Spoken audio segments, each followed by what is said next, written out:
Good afternoon. I'm Landon of Merman Press. Today, we're going to talk a little about brevity codes. All right. If you're like me, okay, and you like some social interaction, and then sometimes you don't. All right. Me and the photographer, we do some social events. Well, we have a coded language for just when we want to leave. All right. And there's two ways you do that. All right. And for us, it's pulling the parachute. Okay.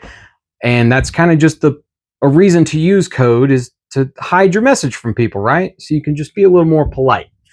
Okay, so let's get out of here. All right. And if that doesn't work, she comes over and says, "We're getting out of here." All right. And I reciprocate. Brevity codes in our language to our loved ones and everything, they're really good if somebody's in a situation. All right. If you know somebody that's in a horrible, violent domestic situation, or you know somebody that how do I put this delicately, is in a situation where they're around people that are just going to cause them problems, we'll put it that way. You need to be able to send a message, okay? And the brevity for them just keeps them safe. Okay, so if you have a friend, a lady friend, guy friend, doesn't matter who's in a relationship that can be a little violent or is tense, what is something that you can do to help? Well, first off, you need to instruct them to get out of there. I mean, that nobody needs to be in that situation. But as far as those things go, okay, I know this is a serious topic. You need to be able to have something that they can say to you, and you need to know enough about them to help out, where they live, what they drive, who they are, basic information. Okay, so you can inform law enforcement or get them help somehow. One thing that will usually work, okay, especially same sex. Okay, this is more for same sex. If you're a woman and you have a lady friend who is in a situation, jealousy isn't that big of a part, and that person might have control over their phone. They need to be able to send you a message that you will understand and that you can confirm. Okay, that is the ultimate important part of code. It needs to be talked about beforehand and then understood. Okay, so I'm not Catholic. All right, and let's say I call my dad and say, "Hey, are we going to mass on Sunday?" If that's seen in a text message or something, he can go back, "Yeah, man, I'll meet you at 8. Okay, that might not mean we're meeting at 8 o'clock on Sunday. It might mean we're meeting at 8 o'clock Sunday, but not at church. All right. Or, "Hey, I need to talk. I need to talk to the priest. You mind going with me Thursday? I'd like to talk about donating money." All right. That's a very long coded message, but it gives that person a day. It might even, if you talked about it beforehand, it might give that person a location to meet or something. Okay. Well, he says back, "Yes, I'll bring my checkbook." All right. And that could be code for anything for you, but he confirms it after he knows what it is. If I just tell somebody like, "Hey man, I'm going to go to mass Sunday," and they forgot. Okay. You have to quiz people every once in a while. Hey, every couple months, but "Hey man, what's our code again?" All right. It's good to check in. But if I say that and they go, "You're not even Catholic," it makes it look like I tried to send a coded message. You understand? I don't want there to be any confusion. There has to be forethought and planning into your coded language. I'm sure most people have heard the young lady calling 911 and ordering a pizza, right? Where she was in a domestic situation that she couldn't leave, and she needed and wasn't able to get to a phone, so she offered to call the pizza place. And when the dispatcher said, "Ma'am, this is 911. We don't sell pizza," and she goes, "Yes, I know that. I would like lots of pepperoni." She came up with a coded message on the fly, but a 911 dispatcher is built to kind of understand what's going on. You can't just call your mom at 2 o'clock in the morning and ask for pizza. All right. She's going to do this, go, honey, I don't have pizza. Okay. So you have to talk to them beforehand. Code can be hand signals, like I showed you earlier. It can be a certain phrase. It can be a text message. It can be a picture of something. One thing that I have seen is like let's say you have a bird bath in your yard. All right. Your mom has seen that bird bath 12 times every time she comes over. Well, what if you have, you can take a picture from the house of the bird bath and go, can you see it? Right? Or look at the bird in my bird bath. That is just sending a picture of the bird bath to your mom, but your mom knows what that means. It means come help or get help. I encourage a lot of coded language with parents and, young adults, right? Teenagers who can drive, kids who still live at home. It affords them an opportunity to not be rude in a possible situation that could harm them, and it lets mom know exactly what's going on, right? Sometimes they don't need to know exactly, but they need to know, I need to come get God. All right, I need to be home now. You need to be able to approach these things with safety in mind. All right, if you let your teenage daughter go hang out with teenage boyfriend at boyfriend's house and he came and picked her up, she doesn't have a ride. And if she can't say, hey, come pick me up, you need to know where that place is so that you can get a law enforcement professional there immediately. Okay. But you also need to know the information that can help. Be like, hey, I know they've been having trouble. And if you're not having this conversation with them beforehand, right, there's not a lot you're going to know. So you can coach them, you can give them the right tools. They still have to make decisions on their own. And when you let them out of the house in their own car or whatever, that's fine. And this isn't for like, hey, mom, I'm going to jail. All right. They just need to tell you that on the phone. But this is for like, I could make this worse by asking for help right now. That's really what this coded thing is for. And, the general social thing. All right. Me and the photographer, right? We have our code. We have codes for other things too. All right. She's had friends that work in the social work field. And I mean, some serious cases for social work involving children and whatnot. And when we're out with them, they have a code.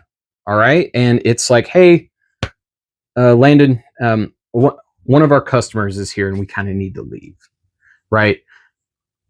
That's a very good way to say, hey, this person might be dangerous and might recognize me. I think we should go. That way, anybody within earshot, she's talking about selling cars. All right. Be like, hey, we have a customer here. Or I see a few of my customers in here. It's just throwing that word in. All right. Just that word. And you go, cool. I'll meet you at the car, something. The confirmation's open-ended. That can also be it. Or it could be specific depending on what you come up with. So imagine the situations that you would use this in.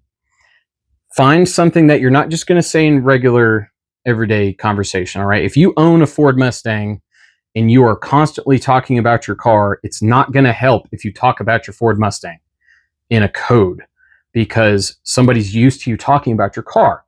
All right. But if you hate Ford Mustangs and you always talk about how much you hate Ford Mustangs and your code is, I'm going to buy a Mustang this weekend, the people who know you very well are going to pick up on that.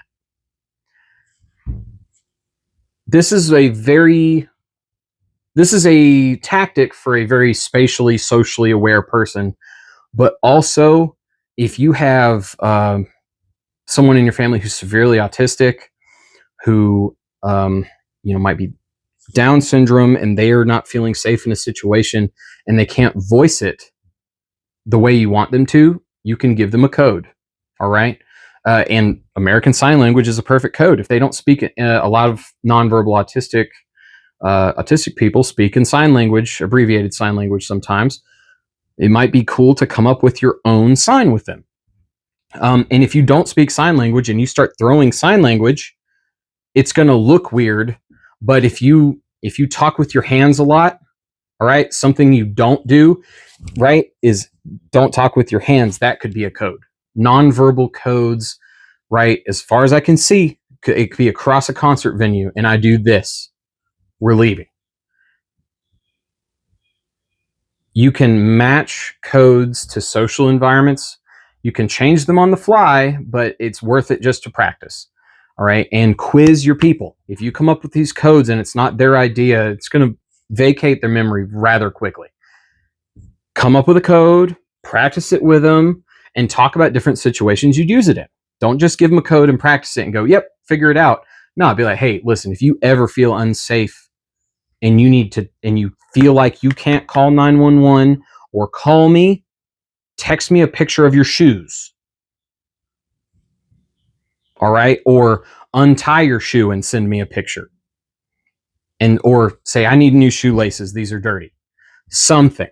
Okay. And I want, this is infinitely creative. You can get well off into the weeds on it. All right. If like me, I would never own a pet snake. Right. A code I might come up with the photographer is, hey, honey, let's go buy a snake this weekend. It's so off the wall. And if they're not there to react, especially if it's just through a text message, they're going to go, that's weird. I should probably think about going to get them or calling something. And you can have degrees of code too. This is not just a one code for everything, because you don't want to send a code for, hey, come pick me up, and it means call the police too. All right. Another thing, like if you played sports growing up, you might say, bring the team. I want to meet with the team this week. That might mean bring people. Or, and if you have and I'll do another video on helping people in domestic situations. But this is kind of the start to the rock tumbling down the hill. It's just going to gather speed after that point, but you need to know what to do up until that point and wait for that message. And when you confirm it and then the action starts, you need to be able to follow through. So we'll do another video on that sometime. That's actually a pretty prickly security situation that I've run into a few times with people that I've talked to about this. And you having the wherewithal to help people around you or know when you need to be helped, those are almost the same feeling, right? Someone's in fear and needs help, and they need help, and you're the one that's going to help. Or you need help and you're asking somebody who's going to help. All right. If you do have codes with text messages and things, just understand there's going to be delay. All right. Somebody, I'm covered in grease and whatnot today, and I couldn't look at my phone for 10 minutes while I was doing something. Well, I could have received a code in that time, and there's a 10-minute delay on me just confirming the message. All right. Nonverbal, I can get confirmation right there because I can see the person. Be careful with object sign. Okay, so an object sign is me taking this thing and putting it where it doesn't belong on this chair that's right here. That just looks like a tiny crowbar on a seat. And I might put it there anyway. I'm near my workbench. It's not a clear enough code, and I have no idea when somebody's going to see that. All right. Some people I've seen do button code. If they have a button-up shirt, top button undone, bottom button undone, middle button undone. Way too much detail for me to get if you're moving or facing away from me. I don't want to have to turn you and look at you to read your message. But coded messages through text message and nonverbal. Just work on that for now, and then you can work on a verbal over the phone. All right, and verbal over the phone, it's one of those things where because somebody isn't in front of you and they say something, hey, Mom, I think we need to go to Mass this weekend. Her on the phone, if there's a long pause, if she starts getting frantic, okay, that's the time to keep your cool, to sound normal, it takes practice, and knowing it's coming is going to help, right? Being like, hey, listen, Bobby's been drinking this weekend, Mom, and I think he's going to hit me. And tonight, I just want you to stay near your phone. Right?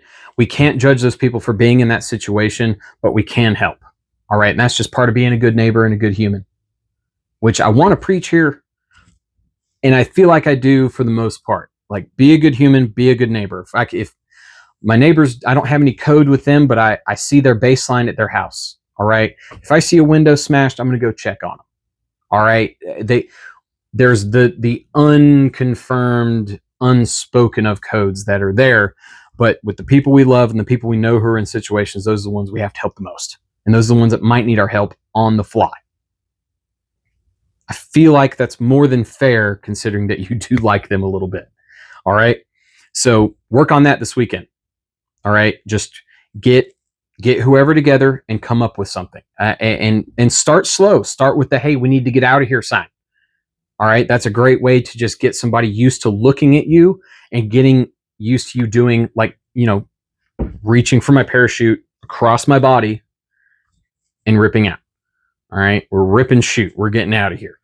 And I test the photographer often. All right. Every once in a while I'm like, hey baby, what's our code to leave? And she'll be like, this. Right? Takes 5 seconds. She might be annoyed with me, but she's probably annoyed with me anyway, knowing me. Work on it. Thanks for all the support, guys. We will be doing a video soon. The house is almost done after the hurricane damage. And I mean, it's like right there. It's like right there. I'm like a couple hours work away from it being done. And I'm so thankful. And I'm thankful for all of your prayers and all of your concerns and everybody who's reached out. Thank you so much. This has been one of the weirdest, more controversial things that I've ever been a part of. And I'm just thankful that I have the people that I do. Weaponize your neighbors. The neighbors are great. Hug your families. Find out what's kicking your ass and kick its ass. Stay safe.